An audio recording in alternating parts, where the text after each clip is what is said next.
नाम बताइए थोड़ा अपना परिचय के साथ। मैम मेरा नाम परमेशी करडे है। मेरे पिताजी का नाम सुदामा करडे है।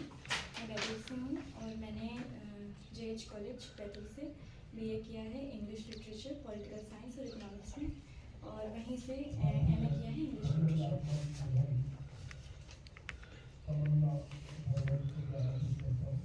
आप इसी जॉब में क्यों जाना चाहती हैं? मैम मुझे बचपन से इसी में इंटरेस्ट था, एक ही सब्जेक्ट में था, तो फिर मैंने सोचा कि इसी में पढ़ाना भी बहुत अच्छा रहेगा और रिसर्च करना भी आगे अच्छा रहेगा। तो ऐसा कोई आइडियल आपका है जिसको देखकर आप ऐसा कुछ समझे? मैम इंग्लिश में बहुत सारे प्रोफेसर्स हैं, जैसे IA रिचर्ड्स हैं जो कैम्ब्रिज में रह चुके हैं, उनसे मैं काफ़ी प्रभावित हूँ। एक चीज़ ये बताओ, आमतौर पर हमारा आपका जो बैतूल ज़िला है वो कैसा है? मैम काफ़ी अच्छा है, शांत है और हरा भरा, मतलब वादियों वाला माहौल है। काफ़ी ऊंचे क्षेत्र पर है और मैं भौगोलिक नहीं, मैं यहाँ आपका सॉरी बोलूँगी एक शैक्षणिक दृष्टिकोण से कि यहाँ पर किस तरीके की शिक्षा है और इंग्लिश के प्रति कैसा क्या माहौल है? मैम इंग्लिश के प्रति थोड़ा सा मीडियोकर माहौल है यहाँ पर। बहुत ज़्यादा बच्चे इसमें इंटरेस्ट नहीं दिखाते हैं यहाँ पे। काफ़ी, जैसे अगर यदि हम दूसरे सब्जेक्ट की बात करें, पॉलिटिकल साइंस या सोशलॉजी है, तो उसमें बच्चे 400-500 ऐसी संख्या में आते हैं, लेकिन जब इंग्लिश की बात आती है तो बच्चे 30-40 ऐसे संख्याओं पर सिमट के रह जाते हैं।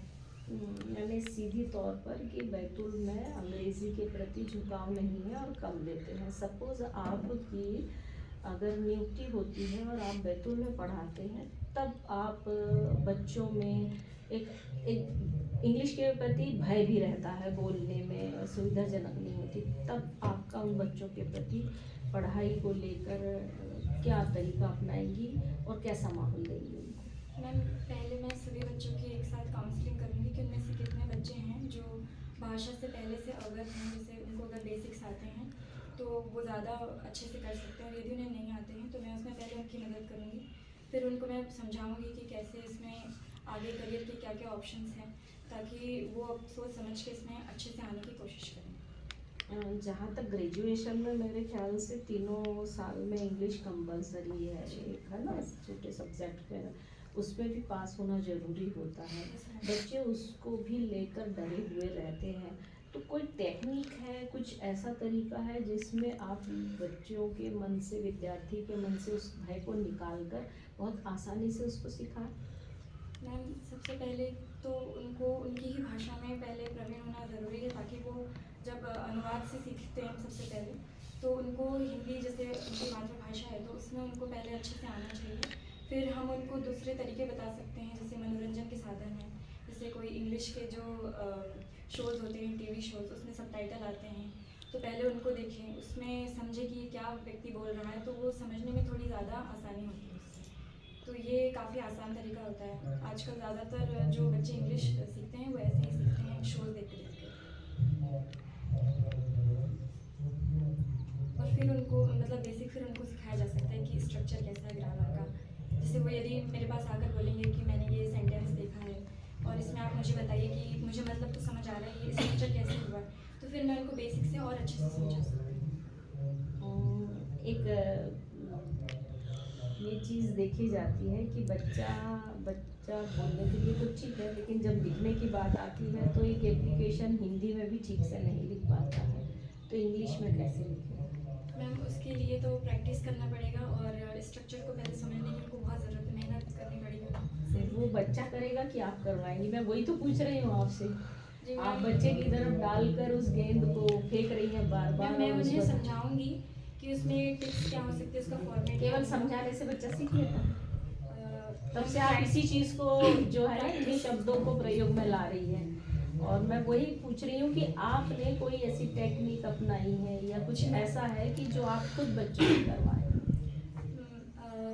मैम प्रैक्टिस हो सकती है, उनको अलग अलग सवाल दे सकते हैं कि आप इसमें लिख कर बताइए, फिर मैं उनको एवेल्यूएट करूँगी और उनकी गलतियाँ बता सकती हूँ कि ये कैसे करा है उन्होंने। और मैम मैंने खुद ने बहुत सारे जो लेटर्स सीखे थे तो वो स्वयं प्रभा चैनल से सीखे थे, कि कैसे लिखना है, तो उन्होंने भी यही मेथड इस्तेमाल की थी कि उन्होंने पहले फॉर्मेट बताया और उसके कुछ कुछ टिप्स बताए कि इसकी भाषा कैसी होनी चाहिए। जैसे फॉर एग्जांपल अगर हम लेटर लिखते हैं, बिजनेस लेटर, जिसमें हमें उन्हें हाँ या ना में जवाब देना है, तो उन्होंने हमें एक टिप दी थी कि जब आप किसी को खुशखबरी दे रहे हैं तो उसको सीधे सीधे बता दीजिए, डायरेक्ट। लेकिन जब आप किसी को दुख भरी कोई खबर दे रहे हैं कि आपका सिलेक्शन नहीं हुआ है, तो आपको उसको सीधे नहीं बताना है, आपको उसको थोड़ा घुमा फिरा के बताना है और आखिरी में बताना है कि हमें खेद है कि आपका नहीं हो सका, आपको आगे के लिए शुभकामनाएं। तो ऐसी जो छोटी छोटी चीज़ें होती हैं, यदि हम उन्हें बता दें तो वो हमें ले करके आएंगे कि हमने ये लिखा है, आप इसको चेक करिए, फिर हम उसको इवेल्युएट कर सकते हैं और उसकी गलतियाँ फिर धीरे धीरे ऐसे ही सुलझेंगी। बैतूल ज़िले में एक जो चीज़ देखने में आती है कि आमतौर पर ग्रामीण अंचल के ही बच्चे कॉलेज में एजुकेशन ले रहे हैं। हमारे लोकल के बच्चे तो बड़े शहरों में चले जाते हैं। ग्रामीण अंचल के बच्चों में वहाँ से पहले से ही स्कूल बेस में इंग्लिश काफ़ी कमज़ोर है। और यहाँ मैं इंग्लिश को लेकर दो बात कहूँगी, जिसमें से एक पहला कह दिया कि लिखने वाली बात, दूसरी बोलने वाली बात। बोलने के लिए ये दो ही चीज़ें इंग्लिश के लिए बहुत ज़्यादा ज़रूरी हो जाती है ना। तो बच्चों का प्रोनाउंसिएशन कैसे ठीक होगा? मैम पहले तो उनको जो फोनेटिक्स जो सिखाया जाता है उसमें प्रोनाउंसिएशन भी सिखाया जाता है, तो पहले तो हम उनको बोल के भी बता सकते हैं और बाद में जब उनको फोनेटिक्स अच्छे से समझ में आ जाते हैं तो वो लिख कर भी देख सकते हैं कि ये क्या बोला जा रहा है, या फिर वो इंटरनेट का सहारा ले सकते हैं कि उस पर गूगल पे सर्च कर ले कि कैसे बोला जाता है, और स्वयं आपस में बात कर एक दूसरे से, जिसमें शुरू में तो गलतियाँ होंगी, थोड़ी टूटी फूटी अंग्रेज़ी बोलेंगे, लेकिन धीरे धीरे उनमें जब ये आदत लगेगी तो वो आपस में भी एक दूसरे को सुधार सकते हैं, और यदि मुझसे पूछेंगे, मेरे सामने बोलेंगे, तो मैं भी उनको सुधार सकती हूँ। क्या कुछ सिंपल प्राइमरी ऐसी बुक्स भी रहती हैं जो हम बच्चों को पढ़ने के लिए दें? क्यों ना वो अपने मन से उसको पढ़ें। दूसरा, इंग्लिश समझना और सीखना है तो मैं समझती हूँ कि सबसे अच्छा साधन होता है इंग्लिश पेपर।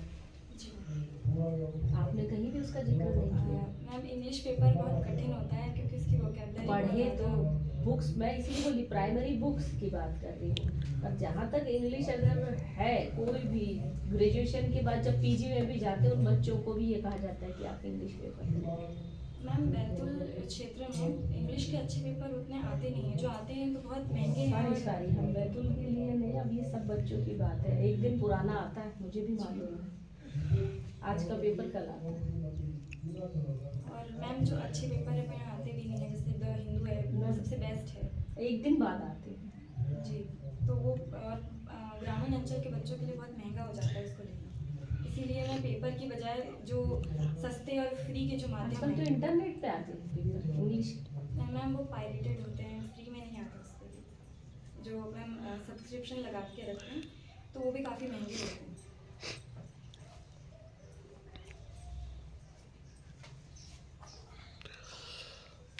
केवल इंग्लिश बोलना और लिखना, लिटरेचर किसी को सीखना कहलाएगा क्या? नहीं, उसके लिए लिटरेचर से आप क्या समझते मैम लिटरेचर जो किसी भी भाषा का जो लिखा हुआ सारा साहित्य होता है वो सभी ब्रॉड एक तौर पे लिटरेचर होता है। अब उसमें जो भी कोई हम एक काल से जिसको जोड़ लेते हैं तो वो उसकी जो यूनिक चीज़ें हम इकट्ठी कंपाइल करते हैं उसको हम एक लिटरेचर का हिस्सा मान लेते हैं, बाकी वैसे तो सभी लिटरेचर होता है। मेरा प्रश्न जो था उसमें ये बोल रही हूँ कि केवल हम किसी बच्चे को पढ़ा रहे हैं, वो केवल लिखना सीख जाए और बोलना सीख जाए, इससे भाषा का विकास होगा क्या एक शिक्षक होने के नाते? या फिर वो कुछ क्रिएट करेगा तब भाषा का विकास होगा? मैम वो क्रिएट करेगा तब भी भाषा का विकास होगा, और जब हम आसपास में बोल रहे होते हैं तो भी कहीं ना कहीं हम एक कलेक्टिवली भाषा का विकास ही कर रहे होते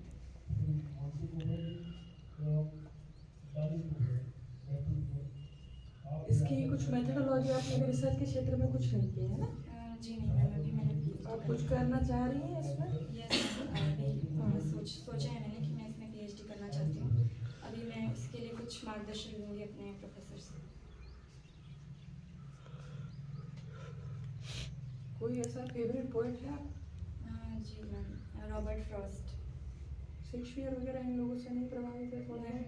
मैम शेक्सपियर काफ़ी थोड़े पुराने हो जाते हैं, और रॉबर्ट फ्रॉस्ट जो है वो मुझे इसलिए अच्छे लगते हैं क्योंकि उन्होंने काफ़ी रियलिज्म पर लिखा है। जिस वक्त सारे दुनिया के इंग्लिश पोइट्स ऑर्नामेंटलिज्म की तरफ जा रहे थे, उन्होंने गांव के क्षेत्रों को बताया कि कैसे हमारे छोटे छोटे गांव हैं, ग्रामीण लोग हैं, जो पहाड़ है, बस्तियां हैं, वो कैसी खूबसूरत होती हैं। वो उन्होंने सिंपल शब्दों में बताया है, जो कि उस वक्त काफ़ी नया था और काफ़ी अच्छा लगता है। सरोजनी नायडू वगैरह इनसे कुछ इंस्पायर है? जी मैम, इनके भी अच्छे पढ़े हैं कुछ, जैसे इनकी पोयम है सेलर्स वाली, वो पढ़ी है। शिक्षक क्यों बने? मैम, ये इस सब्जेक्ट में मुझे ज़्यादा रुचि थी और मैंने सोचा कि यदि मैं इसके साथ साथ सब्जेक्ट में भी सब्जेक्ट के साथ पढ़ाने का भी एक होता है, आपको सब्जेक्टिव नॉलेज होगी किसी चीज़ का, दूसरा हो कि आप पहले पढ़ाने का स्किल या पढ़ाना अच्छा लगता हो, है ना। सब्जेक्ट के साथ तो हम बहुत कुछ कर सकते हैं, हम ट्रांसलेटर बन सकते हैं, राष्ट्रीय स्तर पर ट्रांसलेटर बन सकते हैं, है ना। तो पढ़ाने के क्षेत्र में कुछ रुचि थी आपकी? जी मैम, प्रोफेसर में ही मैं जाना चाहती थी क्योंकि मैं चाहती थी कि मैं सब्जेक्ट में भी बढ़ोतरी करूँ, कुछ अपना योगदान दूँ और साथ में मैंने जो सीखा है या मैं जो इसमें कर सकती हूँ वो मैं अपने आसपास के लोगों को, छात्रों को भी कुछ मैं उसमें बताऊँ, ताकि हम सब मिलके इसमें अपना अपना कुछ योगदान दें। तो आपने उसके लिए अभी प्रिपेयर किया होगा, तो नेट क्वालिफाइड किया होगा फिर इसके लिए, तो फिर मेथोडोलॉजी उसके लिए तो पढ़ी होगी? जी मैम, थोड़ी सी मतलब कुछ पढ़ी थी और डेप्थ में नहीं पढ़ी। भाषा के रूप में अगर हम इंग्लिश को सीखना चाहें या आंग्ल भाषा को सीखना चाहें, तो आपके जो खुद का अनुभव है वो क्या बताता है कि कहाँ क्या समस्याएं आ रही हैं ग्रास रूट लेवल पे? क्योंकि ऊपरी स्तर पे तो चलिए ठीक है, किताबें पढ़ लेगा बंदा, न्यूज़पेपर पढ़ लेगा, कुछ देख लेगा, मूल समस्या कहाँ पे आ रही है जिस पे हमें और काम करने की ज़रूरत है? सबसे पहले तो समझने में दिक्कत आती है, जो हमारा जो कॉन्टेक्स्ट होता है उस पर भी भाषा बहुत हद तक निर्भर करती है। तो ज़रूरी नहीं है कि जब हम कोई लिटरेचर पढ़ रहे हैं तो उसमें भाषा का वही मतलब निकल कर आए जो हमने सोचा है। तो इसके लिए पहले अनुवादों को पढ़ना बहुत ज़रूरी है और अनुवादों पर अध्ययन करना भी बहुत ज़रूरी है, जो कि ऑफिशियल होने चाहिए। और साथ में जब ग्रामर की बात आती है तो कुछ जो माइन्यूट डिटेल्स होती हैं, जैसे कि हैव हैड हो गए, ये काफ़ी परेशानी में लाते हैं बच्चों को, क्योंकि इसके उदाहरण भी नहीं मिलते अच्छे से। ठीक है, वो शुरुआती दौर की मैं बात कर रहा हूँ, व्यक्तिगत अनुभव की बात कर रहा हूँ, तो भाषा के रूप में सीखने से बात कर रहा हूँ, ABCD की बात कर रहा हूँ, अल्फ़ाबेट्स ऑफ इंग्लिश की बात कर रहा हूँ कि वो बेसिक लेवल पे क्या किया जा सकता है। व्यक्तिगत अनुभव आपके क्या है? क्योंकि मुझे नहीं लगता है कि आने वाले 50 साल या 30 साल तक संपर्क भाषा के रूप में अंग्रेजी भाषा बैतूल में या फिर उत्तर भारत में स्थापित हो पाएगी, क्योंकि यहाँ पे अपने आप में कई क्षेत्रीय बोलियाँ हैं, उनसे ऊपर आना पड़ेगा। तो वो मूल समस्या आपकी समझ में क्या आती है? व्यक्तिगत अनुभव आपका क्या है? सर, मैंने कॉलेज में बच्चों को देखा है कि जब वो इंग्लिश लिखते भी हैं तो वो इंग्लिश में नहीं लिखते, वो हिंदी में लिखना शुरू कर देते हैं, क्योंकि उनको डर होता है कि वो गलत ना लिखें। तो मुझे लगता है कि सभी जो शिक्षक हैं उनको पहले उनको एनकरेज करना चाहिए कि आप गलत भी लिख रहे हैं तो आप इंग्लिश में ही लिखिए, लेकिन आप उसको दूसरी भाषा में ना लिखिए। फिर उसको आप प्रैक्टिस करिए और पूछिए कि गलत कहाँ पर है। जो प्राथमिक शिक्षा में कोई परिवर्तन किया जा सकता है अंग्रेजी को सिखाने को लेकर के, आंग्ल भाषा को सीखने को लेकर के? प्राथमिक कक्षा 1, 2, 3, 4, 5 उनको कोशिश करना चाहिए कि वो अपने सिलेबस से इधर भी कुछ लिटरेचर पढ़ें, जिससे जो बच्चों के चाइल्ड लिटरेचर जो आता है, जैसे बैन मैकिन्टोश जैसे चाचा चौधरी जो इंग्लिश में भी कुछ आते हैं, तो उनको पढ़ना चाहिए। इससे उनकी थोड़ी ग्रामर अच्छी होगी, बातचीत कन्वर्सेशन कैसे करते हैं ये उनको पता चलेगा। कई स्टेप आप आगे चलेंगे। ठीक है, कोई बात, थैंक यू।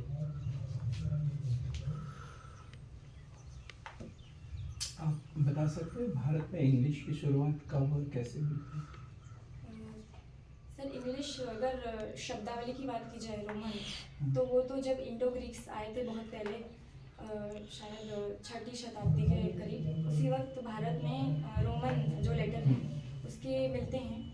फिर अंग्रेज़ों के समय मुगलों के काल में भी कुछ अंग्रेज़ आए थे, जैसे थॉमस रो वगैरह, तो उनके समय में भी अंग्रेज़ी भारत में रही, लेकिन वो केवल उन्होंने बोली, हमने नहीं बोली।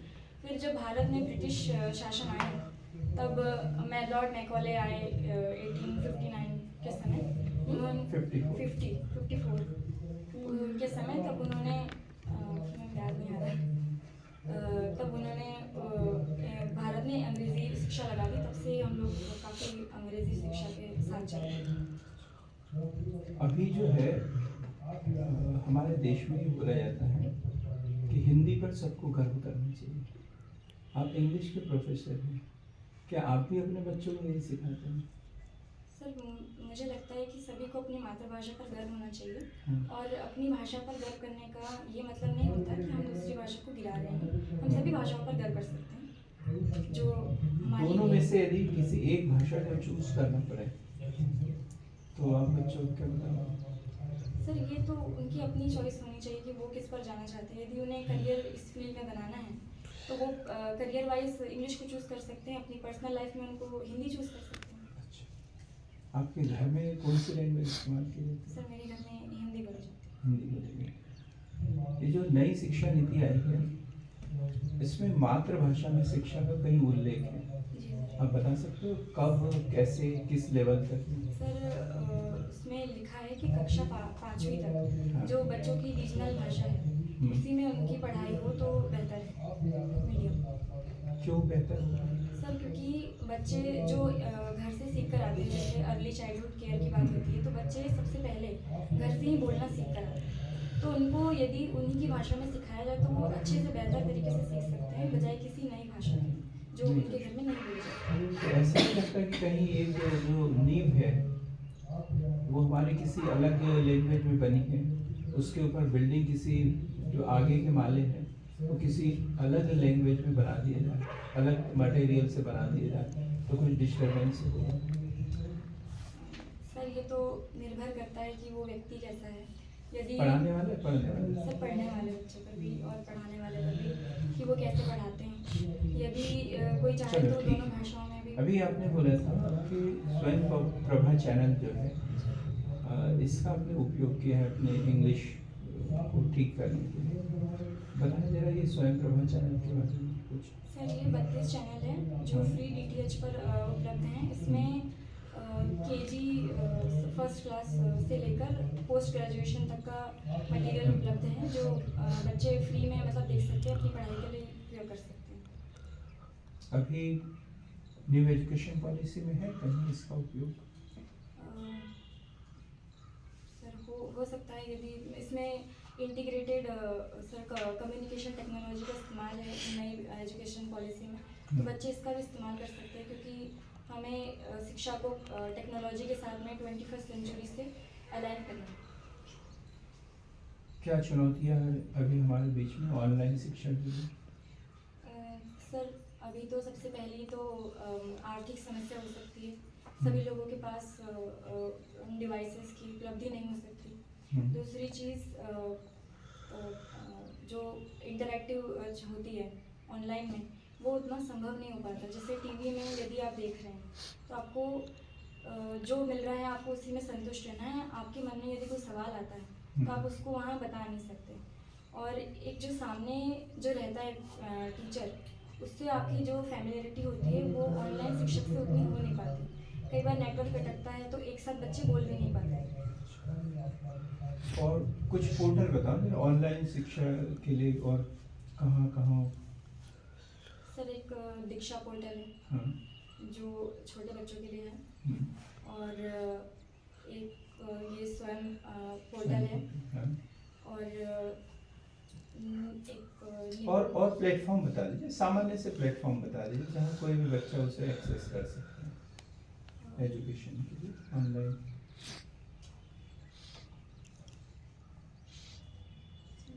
चलो कोई बात। YouTube channel, Google. अच्छा ये मुझे लगा सरकारी प्लेटफॉर्म बोला जो इतने लोकप्रिय है वही भी बताए। चलो कोई बात नहीं, कोई बात नहीं। चलो जो भारतीय ज्ञान परंपरा से संबंधित एक क्वेश्चन पूछेंगे, सामान्य सा क्वेश्चन। क्या आप तो इंग्लिश के टीचर हैं, आपको भी ऐसा लगता है कि भारतीय ज्ञान परंपरा जो है वो वर्तमान परिस्थितियों में बिल्कुल सही बैठ रही है जिस दिशा में हम कदम उठा रहे हैं?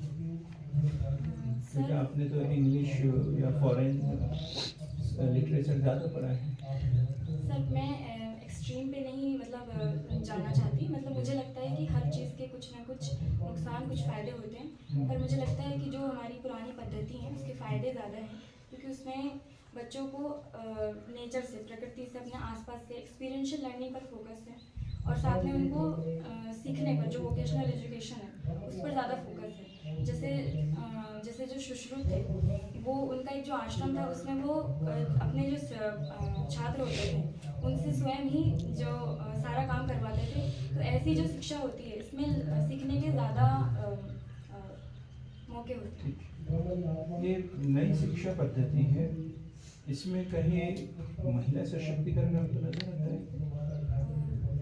जी महिला सर। सशक्तिकरण सर इसमें एक गोल जो लड़कियां हैं उनकी एनरोलमेंट को बढ़ाने को लेकर भी है और उनको शिक्षा देने को लेकर भी है, मतलब ज़्यादा। आपको ऐसा लगता है कि अभी भी महिला सशक्तिकरण के लिए हमें सरकार को कुछ कदम उठाने की जरूरत है, क्योंकि ऐसा महसूस होता है क्या आपको? जी सर। क्यों? सर क्योंकि यदि हम हमारे देश की लिटरेसी को देखें और हमारे जो वर्किंग फोर्स को देखें तो उसमें औरतों का जो प्रतिशत है वो अभी भी बहुत कम है, जो वर्ल्ड एवरेज है उससे काफ़ी कम है। और औरतें 50% पॉपुलेशन है तो उनको बराबरी होनी चाहिए पुरुषों के साथ में। तो जब तक वो बराबरी स्थापित नहीं हो जाती तब तक हमें उनके सशक्तिकरण की आवश्यकता है।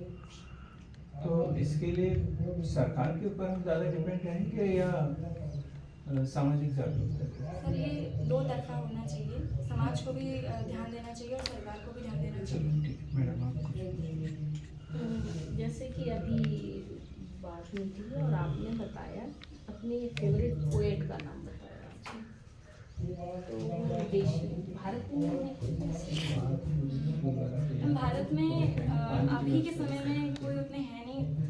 सरोजिनी नायडू को छोड़ दिया जाए तो ऐसे जिन्होंने अंग्रेजी में ही लिखा है ऐसे बहुत कम है। जो हमें मिलते हैं वो थोड़े ट्रांसलेटेड वर्क होते हैं, तो वो इंग्लिश में नहीं है, मतलब इंग्लिश में उन्होंने लिखी नहीं। अच्छा, एक चीज़ और मैं पूछूंगी, जहाँ तक